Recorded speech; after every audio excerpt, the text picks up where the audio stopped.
Welcome on into the Wolverine.com podcast. Clayton Safey here with Chris Ballas and Anthony Broom on a Thursday, as usual. We're brought to you by Manscaped. We'll talk about them in the middle of the show a little bit, but promo code 20GoBlue gets you 20% off and free shipping at manscaped.com. Some great products there. So go and do that. But we'll start with some basketball, and then we're going to get into some spring football storylines. They're already 2 practices in at this point. There'll be 3 practices in by the end of Friday, then a week off for spring break, and then back at it through the April 2 spring game. So we'll discuss that. But let's start with this basketball team, which has kept us busy over the last, for a while. But this last week has been crazy. Obviously, Phil Martelli taking over as acting head coach for Juwan Howard last night in a big win over Rutgers, first of 4 games at home. You didn't have Musa Diabate, you didn't have Terrence Williams, but you did have guys step up. You had Caleb Houston hitting 5 threes. They're 9-0 now when he has 13 or more points. He's shooting 46% from 3 at home, and you got 3 more home games to go here in this stretch. You also had a big shot or 2 or 3 out of Eli Brooks. Devontae Jones played pretty well. Hunter Dickinson. Just a big win last night in wake of everything that happened on Sunday, guys. Yeah, galvanized is what everybody keeps talking about, and I think they were. And of course, you know what? If Caleb Houston shoots 2 of 9, then we're talking about a tie ball game, guys. That's the thing, and it really comes down to that. They played well. Honestly, a lot of what they did at Wisconsin in getting looks on the offensive end, I thought they did extremely well. They just didn't make the shots. Now against Rutgers, they made shots. Caleb Houston. As Caleb Houston goes, Michigan goes. That's not too far off, fellas. And you could see it last night that he was playing with confidence. I really like that kid. I like his humility, and I loved when people asked, how good does it feel to break 20 points? I knew what he was going to say because I've talked to the kid in the past, and he said, I'm just happy to get the dub. And, which is what you're supposed to say. And I think that's genuinely how he feels. So that was great. I really starting to like what I'm seeing from Kobe Buffkin in terms of his athleticism. He's better defensively now. So he's playable. Guys, he was not playable before the way that he was playing defense. When he gets that shot straightened out and gets a little more arc on it, I think he's going to be dangerous. But really liked the chemistry defensively, how hard they played, loved the defensive strategy, not letting them take any threes. I love that they hit their shots, and they a lot less turnovers in the second half and mental breakdowns. So I thought they were better in the second half, which is what we've been waiting to see for a while. Congratulations to that Martelli kid for his first career victory as a head coach at Michigan, and it was fun to watch him in action again, guys. I love that guy, and I loved him when he was at St. Joe. He's a class act. Yeah, it was awesome to see for him. Obviously, a good story. It was also cool to see him again. The humility is a big part of the culture of that program, and to immediately give props to Sadie Washington and Howard Isley for their role in prepping the team. I thought that was pretty awesome. And for anyone who hasn't seen the Phil Martelli presser from after the game, or even the one from a couple days ago, it's on the Wolverine.com YouTube channel. That guy, there's something about him that I am on the edge of my seat listening to him talk. And, his message to the guys was play hard, play smart, and play together. We've heard that type of stuff before under John Beilein, but the message got through, and you saw it in the way they played. And, I want to start with Caleb Houston in that, he is on the year, I believe 35.9% from 3. If he could just shoot that every single night and get the, 10 to 12 points, that Michigan might be in a much better spot than they are. It seems like with him, we get these 21-point outbursts, or we get 6 points on, 2 of 10 shooting or something like that. Michigan doesn't need Caleb Houston to be a 20-point per game scorer. Now, if he was, that would obviously be huge, and, it raises the ceiling of what this team can do. But, for him to just keep shooting and find that consistency. I liked what Phil Martelli said, with him, it's about getting him to not dwell on the last shot as opposed to just take the next one, and don't let the pass define what comes next. And, that approach, for whatever reason with him, has sunk in more at home. This was a huge performance for him, huge win for him. I just thought the team in general, it was a good team win altogether. I mean, Houston gets the accolades because, of the points and hitting the 3-pointers and things like that. But, I thought Michigan's freshmen outside of him, we talked about Buffkin, Frankie Collins, those guys played a key role in that game on Wednesday night by taking a 7-point lead and doubling it. There was a sequence where those two guys had 7 in a row points for Michigan, double that lead up to 14. And I think that was Michigan's biggest lead of the game at that point. So, I mean, the freshmen are starting to grow up. It was all hands on deck without Musa Diabate, without Terrence Williams. And, it's hard to predict this as a galvanizing moment because it feels like we've had a couple of these, especially as of late, where you're like, okay, here we go. It looks like everything's been figured out. And they come back the next night and struggle to score 60. And shots aren't falling despite getting good looks. And there are blow-bys on defense. So, I like the message coming out of it is it's truly one day at a time. I think that this team is going to benefit from that. The expectations from this season aren't going to be met. They're just not. So all you can really do right now is max out every single game that you play and every single practice that you have. And right now, if they come out and play with the same type of fight and effort that they did in this game on Wednesday night with their backs up against the wall, when their coach comes back 4 games from now, they might have a little bit more to play for. You heard it. Anthony Broom said, no way Michigan wins anything in the postseason. So no Big Ten tournament, no NCAA tournament, no Final Four. That's not what I said. Yeah, I was going to say, you never know once you get to those. I mean, sure, they could get as far as anybody, just depending on how it matches up and everything. No one's predicting that. The chances are obviously much, less than they were coming into the season based on what we had all expected. But hey, UCLA was an 11 seed last year. 100%. Right? Yeah. Yep. So I want to say one more thing. Yeah. And I want to say one more thing, Clay, about Caleb. I think he was 2 for 6 at one point, right? So when Anthony, you talking about putting bad stretches behind you, I think he was 2 for 3 and then 2 for 6. So he missed 3 in a row, if I'm not mistaken, and 3-pointers. And then he must have made his last 3 because I think he finished 5 of 9. So, But he was able to put that behind him, and he played so well defensively, even though he wasn't making his shots, that you could see. Okay, because he said he felt good. And there are times as a shooter when you can be just a hair off and you miss a couple shots, but you feel it. And I kind of got that sense from him last night that, hey, I'm not going to stop shooting. I have the confidence. It feels good. And it was great to see. So I liked the ball movement. The second half, there were some head-scratching turnovers again in the first half, guys, where you got to be better with the ball. But to see them, again, play as well as they did in the second half was really encouraging, Clay. Yeah, definitely. No, you're right about Caleb. Like, even when he's off, sometimes he is way off. You saw that at Wisconsin where the ball, it's hitting the backboard. It's not even, it's way on the back end of the rim. But when he's on, even some of the misses look pretty good. Now, he's had some bad misses even when he's gone for 3, 4, 5 threes in a game as well. But that seems to be just kind of the way he is right now as a freshman. I think the stretch of the game was him early in the second half, hitting those 2 in a row to bring it out to 6 points. And, Michigan never trailed from that point on after it was tied at that juncture. So massive from him. I thought the execution from everybody else was really good. And I was talking to Huge, on the Huge show before the game yesterday, and he was saying, man, that second half at Wisconsin was just a train wreck.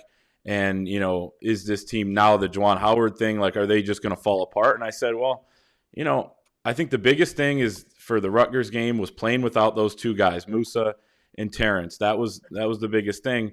But other than that, I think this team is still trending in the right direction, is still actually turning into a pretty good team here at the end of the season. They've won 8 of 12 now. That's a long stretch of games. That's a big sample size that we can say, hey, there's a lot of improvement here. And now it's to the point where I just think they're pretty good. Like I was kind of thinking about where you would power rank the Big Ten. I think Michigan's in probably that 5-6 range as opposed to being, probably where they'll be seated in the Big Ten tournament, which could be 7 to 9-ish, depending on how things shake out at the end. So they're playing better basketball than obviously their record shows. And I think that's big. And that's huge going into a stretch here to end the season where you have 4 games against good opponents. I guess we'll still call Michigan State a good opponent at this point right now. But, man, Illinois coming in on Sunday. They got a big one tonight with Ohio State. Excited to see that at home. If they win, though, you don't hate Michigan's chances either. They're actually favored on KenPom right now going into that. Then you get Michigan State, Iowa, a team you already beat that you could sweep, who's also playing good ball and beat Ohio State over the weekend. And then you play the Buckeyes at the end of the regular season. So I still think this Michigan team has momentum, as weird as it sounds, coming off of not having your head coach. But just in the terms of the way they're playing, like I saw basically the same level of execution from Michigan under Phil Martelli, and that's not a knock on Juwan Howard, but it's just a testament to like the players are the ones doing this right now, getting better, playing at a higher level, and I think they can sustain that here throughout the regular season until they get Juwan back. Yeah, and Clay just said that Martelli is the reason, and getting rid of Juwan Howard was finally the reason that Caleb Houston shot well. Why are you putting words in our mouth today, Chris? I love it. I'm just trying to stir the pot. Yeah, I respect it. Yeah, I'm just having fun. Clearly, you didn't say that, and clearly, it's like our Jeff Schiller said at Hoops One. He said, "Yeah, Phil just told Caleb, hey, here's the key: just make your shots," and that was great coaching, And it's like, nah, it doesn't quite work that way. It's just the luck of the draw, and this is Juwan's team. That was another thing that Martelli said. He said, "This is Juwan Howard's team, and I love him, and their kids love him, and that we play for him." And he said, it's to his credit that he assembled a group of kids like this with such great character that they came out in the Fab Five unis and the Black Sox and went out there and played for their coach. And he said it must have been killing Juwan. I can't even imagine watching that from a couch. And I think Beeline did that one time, I think against Eastern Michigan or something. He was sick or whatever, and had to watch the game from his couch. And he said it absolutely drove him nuts back in the day.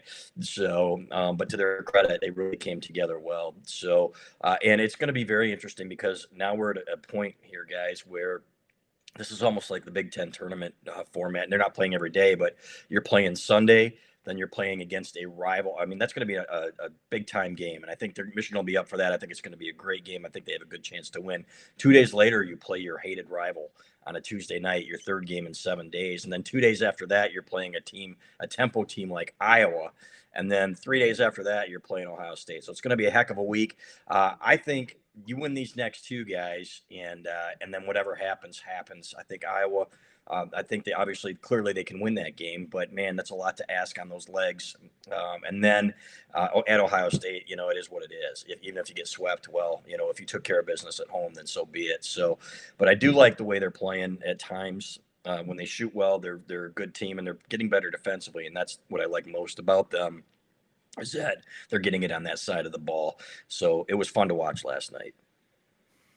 Yeah, to your point about the defense too. I mean, there was a point, I think it was after that the first Purdue game where they slid to like 109th on defense on Kemper, and they're all the way back up to I think they're inside the top 70 now. So they've made some big strides there since that game. And also, it probably looks most likely that Michigan is somewhere in that 7 to 9 range for seeding for the Big Ten tournament, but they're only a game and a half behind Ohio State for one of those top 4 seeds right now. So there's a lot of fluidity there. I mean, there's still a chance that they could open up the Big Ten tournament playing on Friday if they get really hot, during these last 4 games here. So, and they'll play all the teams that are ahead of them too. So we'll see what happens there.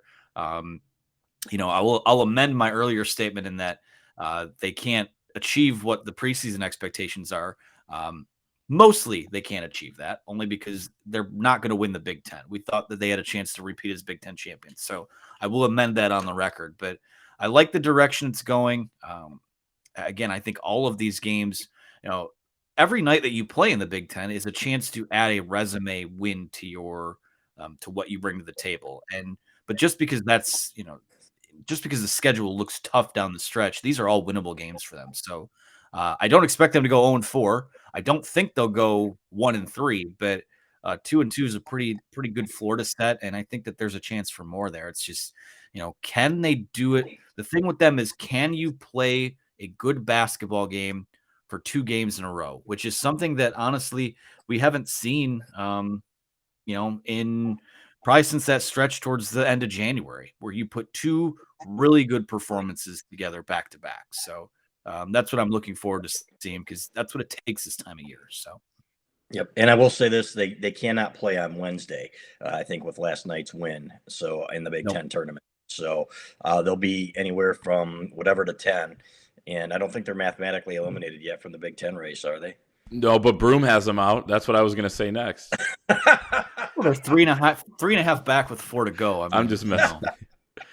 Hey, but technically, yeah, You don't know. And as you said, it is weird because they could climb super quick here, as you mentioned, Anthony, because they play a lot of the teams ahead of them. Well, all of a But sudden, I'm not predicting that.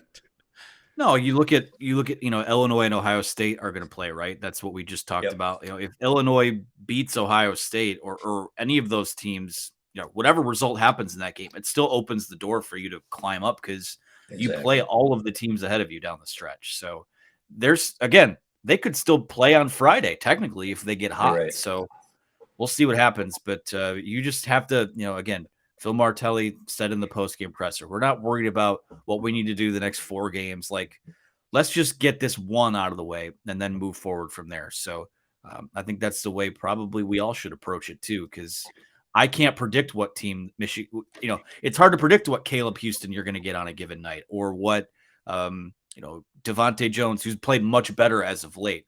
He's big turnaround for him, but it's hard to predict what you're going to get out of the combination of guys that perform on a given night. All I know is that when Hunter Dickinson is the only guy, that those have typically been the games that Michigan loses. So they need everyone to continue to play well. Yeah, they're 3-4 when he has 20 or more points, which is crazy because you talk about him carrying them to victory. He hasn't been able to necessarily. He has done that at times. But it's not just him when, it's not just Hunter Dickinson's going to will you to win. It's hard to do that as a big guy, with so many other factors there. And you need the guys. When you're opening up the floor for some guys and collapsing the defense, you need other guys to step up. And, that's what we got last night. That's what they got out of Caleb Houston. They got a timely 3 out of Eli Brooks as well. Only 7 threes, but it felt like, as Chris, I think you said when we were talking after the game, it felt like, maybe 10 or 11 almost with the way – just how timely each one of them was. So, and that's what you're going to need. And I think that's their first Big Ten game. Actually, I know that's their first Big Ten game shooting in between 25 and 40% from 3. It's been either boom or bust, and which is just crazy. And Phil Martelli mentioned that stat the other day as well. But they're finally in there at 32.7% or whatever it was. So, and it felt like 50. And it felt like 50. And it felt like 50. Exactly. Because they started making a few. After watching that Wisconsin game, you're like, holy cow, what a shooting performance. And it was 31.8%. Yeah, crazy. But it was good. I mean, I like it. I love listening to Phil Martelli. I could have sat there and listened to him. When I've had conversations with him, we've gone probably 45 minutes to an hour at times. I could go another hour with that guy, the basketball knowledge and just the kind of guy he is. So that doesn't mean anything, obviously, about what we think about Juwan Howard, who we obviously love as well. But you're talking about how many years of basketball experience there. It's just been fantastic. So it's been fun.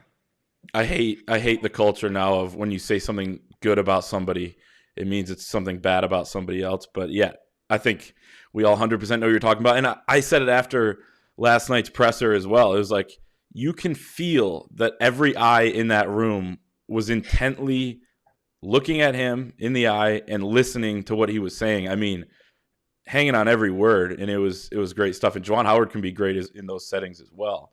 But Phil is just, it was fantastic. And I think they're in really good hands, as we talked about on Tuesday after the suspensions came down, that they are well positioned for this, as good as you can be. No one, knows, no one expected this, but if you're going to be in this spot, you have a guy who's been a head coach for over 2 decades at the Division I level. You're in pretty good hands, as well as guys that are, as Phil Martelli said, almost next up here to become head coaches themselves, in Sadie Washington and Howard Isley. So, very important there. Anything else on hoops before we move on to a little spring football talk? Let's talk some spring football, man. I'm already excited, though, for Sunday. I got to tell you, because I think they're going to be jacked for that Illinois game. You want to talk about rivalry. Illinois has always wanted a rivalry with Michigan. Their fans always talk about how it's a rivalry, whatever the sport is. We got a rivalry here now in basketball, so that'll be fun on Sunday. But let's talk some spring football. Sounds good. And before we do, though, I just want to take us back to the basketball world for a second. March Madness is almost here. Not everyone can have a perfect bracket, but you can have the perfect set of balls this tournament season with the sponsors of today's show, Manscaped. The leaders in below-the-waist grooming have just launched their ultra-premium collection to give you the total championship hygiene routine. After sweating out the games, make sure to lather up head to toe with this all-in-one skin and hair kit to have your body and balls smelling Final Four fresh. Even if Anthony thinks you can't get to the Final Four, you still can. Join the 4 million men worldwide who trust Manscaped with our exclusive offer. Go to manscaped.com. Use the promo code 20GoBlue for 20% off and free shipping. 20GOBLUE. Anthony, I'll let you have a quick rebuttal on that statement. But I mean, Manscaped, in all seriousness, just a great product. No, actually, just got an email that another package for them is on the way. Some of the body wash, the shampoo, looked like a couple other items that I forgot are included in there. But excited because legitimately, like, it's the best stuff you can use. So the more they send it to me, the more I will say nice things about it, because it's one less thing I have to put on the shopping list, and it's better than anything I can get at the store. So we love our friends at Manscaped, and I will not amend my comments about not feeling good about going to the Final Four. I would like to see them prove it to me. So yeah, no, I got you. Fair enough. Yeah, it is. When you see that package coming, it's exciting. It's like, hey, it's like getting something from Amazon. So it's really good, man. That's right. So 20GoBlue is the promo code there. 20% off plus free shipping. 20GOBLUE. We've had some intel on the site in the Inside the Fort Part 1 already here on Thursday. Part 2 coming on Friday. So check that out if you're listening out there. Subscribe to the Wolverine.com $1 deal. So basically unlock that intel with just $1 for an entire year. But let's just talk spring ball in general here. I mean, offense has a ton returning, defense replacing a lot, including their defensive coordinator with Jesse Minter coming in. We're going to get to talk to players, I think, coming up maybe at the end of the week or in a couple weeks when they come back from spring break. But excited to do that because I think there's a lot to talk about after what happened all offseason with some of the changes that are made and them trying to build off of a Big Ten championship. I guess, what are you guys tracking the most right now? Quarterback battles at the top of mind for everybody. But what are you feeling coming into this end of the week here of first week of spring ball? Offensive line, I want to see how it shakes out. Trante Jones, Carson Barnhart are both guys who have been waiting their turn, battling it out at right tackle. We're hearing good things about Trante. We're hearing great things about Carson Barnhart. So these guys, what's it going to mean? How's it going to play out? And I think in the first 4 games of the year, guys, I think that you experiment a little bit, even with some of the starters like Ryan Hayes, Trevor Keegan. Maybe put a couple of guys in there and see. And then, assuming that the non-conference games go the way they should, and with this offense, let's be honest, there are skill position players up the wazoo. This should be a really powerful, high-powered offense. Then let's see what happens there. It doesn't have to be who you start the season with. Doesn't exactly have to be who you go into the Big Ten season with, as we've seen over the years. David Boss in 2004 taking over as center before the Iowa game. They figured, okay, this is going to be better, and it was. And he won the Remington Award there at center at that position. So, but I want to see all these guys get an opportunity, and they will. We've heard great things about their off seasons. Barnhart and Trante Jones both really wanting to play, got stronger, and I think that's one area of improvement for some of these guys is they got to get stronger, as we saw against Georgia. Granted, that was like playing against an NFL front, fellas, but they're going to need to be better there if they want to play against the best. So that, to me, is going to be very interesting. And then on the defensive side of the ball, who are your pass rushers? Do you have guys that can get to the quarterback? And clearly, they're going to take a step down there. I don't care. They're not. Taylor Upshaw is not going to morph into Aiden Hutchinson or David Ojabo overnight. So how does Jesse Minter compensate for that on the back end? What do you do so that your guys they might have to be in coverage a little bit longer? So what's he going to do? So that, to me, is going to be fascinating. How similar is Minter's defense to Mike McDonald's? That's what I want to ask the players about. But we do know about the continuity there, that the terminology is similar, that he's going to not change everything up, which I thought was hugely important going into this year, guys, because you don't want to start from scratch. No, can't start from scratch. I mean, I have the same questions about the pass rush. Aiden Hutchinson set a program record for sacks. No one on the roster is going to do that. David Ojabo wasn't too far behind him. He had 11. If someone can do that, I mean, that's probably the best case scenario. That's probably your pie in the sky scenario. So it's going to have to come as a group effort. I'm excited to see how not only Minter figures that out, but also how Mike Elston coaches them up. I mean, let's be honest. On paper, you can arguably call that an upgrade over Sean Lewis. I mean, I have no issues calling it an upgrade over Sean Lewis. So excited to see what he brings to the table. For me, it's more on offense, and I've written a lot about this in recent weeks, but I feel like Ron Bellamy as your wide receivers coach. I mean, we need to call a spade a spade. I feel like the wide receiver development has just, I can't say been bad over the last 3 years. It's just been stagnant. And I think that's been a product of, Josh Gaddis was splitting time there, and he had eggs in different baskets. And I don't want to say those guys weren't getting the attention they need, but I do feel like having a dedicated position coach at wide receiver in what is arguably, I mean, I can't think of a time in recent memory. I know they had Tariq Black and Donovan Peoples-Jones and Nico Collins at the same time, but I can't think of a time where Michigan has had 5 to 6 really good, quality, talented wideouts coming into the team this year that they have. So to me, it's important that those guys get one-on-one attention from a guy that is probably, let's call it what it is, probably a little better suited to coach the wide receiver position compared to what he did before. He did a great job with the safeties, but I'm really excited to see what Bellamy does there. And also it's the offense in general, but more so with the focus on the quarterbacks. I think now that Matt Weiss has a larger, more prominent role in shaping what this thing looks like, I'm really interested to see, if they bring some Lamar Jackson type flavor to the offense with, is JJ McCarthy ready to play? And if he is, how does that change your run game? Because QB runs will be a bigger part of it. I'd assume with him out there, you're going to have Blake Corum and Donovan Edwards on the field at the same time. So it gets a little, they're still going to be what they are. They want to win up front and dominate at the point of attack. But I think this is probably an offense that is going to look a little more spread-like than it did last year. I'm excited to see that. Yeah, and when you talk about the quarterbacks, don't forget about Davis Warren either, who Jim Harbaugh brought up on John. There's always some name, right? I love it. Lucas Andrighetto. Nick Capatina was a couple years ago. Nick Capatina was back in the day. They were pretty thin at running back at that point, and then he just started naming everybody. Too, man. But I'm with you, Clay. I love the recognition for guys that work hard that might not get to play. Right. It makes me chuckle, and also for that reason as well, that that they get the. But he said, I think he literally might have said, like, don't count out, or it's not just 2 guys in the competition. Right. It's 3, and no disrespect to Davis Warren, but like I would bet just about anything that it's one of JJ McCarthy or Cade McNamara if they're both healthy heading into the opener and the rest of the season. But yeah, obviously all eyes are going to be on that, and I think I would be surprised, and I was interested to hear about how Jim Harbaugh would start talking about the quarterbacks in his first quote-unquote availability with the media, which was with their in-house guy, but it was still great stuff. And he said, basically, no one's owed anything, not with those words, but paraphrasing.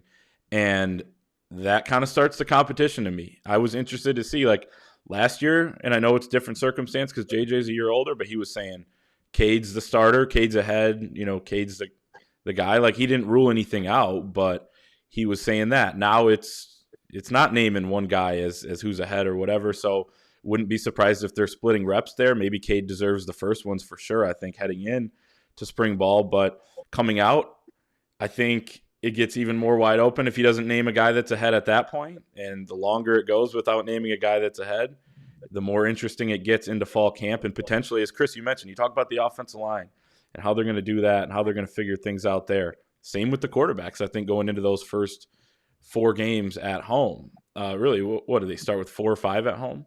But the 3 non-conference, 4, and it's pretty weak in the non-conference. So you have time, and I think that's we're going to be waiting. We all wanted to hear about the quarterbacks and talk about them, but we're going to be pretty much waiting for a while, I think, when it comes to that. But excited to hear about what we can, and I know we're going to get a lot of this. Oh, both guys are doing great, and I know that they're probably coached up, on all that, but still going to be interesting to hear how big of a leap JJ's made. I'm interested to hear about the running backs. I could name just about every position except tight end because we know what we're going to get there. And at the same time, there's still some young guys that'll probably emerge. So a lot to like. Anything else on spring ball here? We'll have more, obviously, as we mentioned, in Inside the Fort, part 1 today, part 2 tomorrow.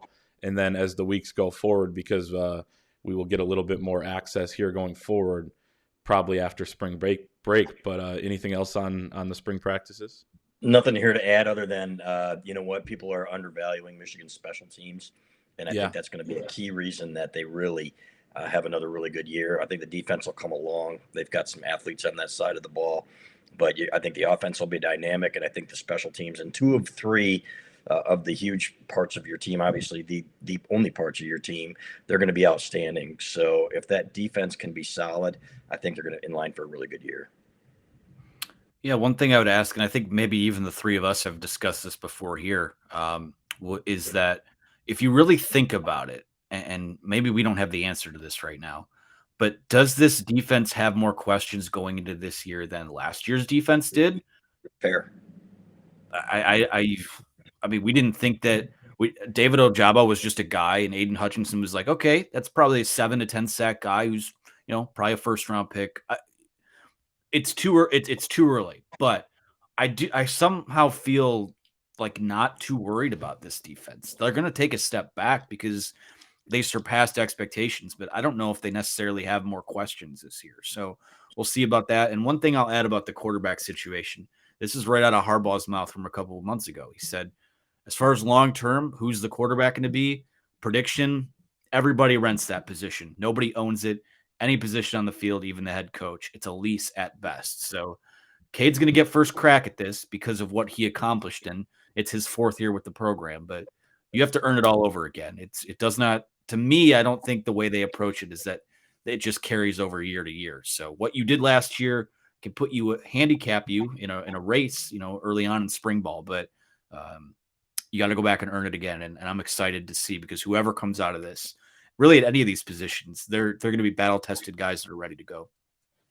Great point, I think, on the defense. I would say, thinking about that over the last minute and a half, one last question, I think, or one more question. It's at safety, probably without Dax Hill and Brad Hawkins, because that was the strongest group we thought coming into last season. But you're right. Again, the guys are going to have to emerge, but at this point, we were really worried about the defense. Chris, I remember doing these podcasts a year ago, and we were talking about linebacker, D-line. Ojabo was just a name at that point. We couldn't really picture him doing what he did. In the corners were also a concern coming off of the 2020 season. So I think it's a great point, Anthony. And then I'll say this about the special teams. My final thought is, Jim Harbaugh said this in the past. To win a championship, you need a good quarterback, a great defense, and a good kicker. Or a good quarterback, a great defense, and a good kicker. The constant there is the good kicker, and Michigan's got some good special teams coming back. So that is important. I know you wrote about that today, Chris, how people are maybe undervaluing that. I completely agree. Huge to get those guys back, Brad Robbins, Jake Moody. But we'll have more spring football coverage at thewolverine.com. Of course, basketball, excited for Sunday as well. Thewolverine.com, $1 gets you an entire year of premium access. Join us on the message board there. It's all over the front page, so check out that deal right now. And also, thank you to our sponsors, Manscaped, and we'll see everyone next time.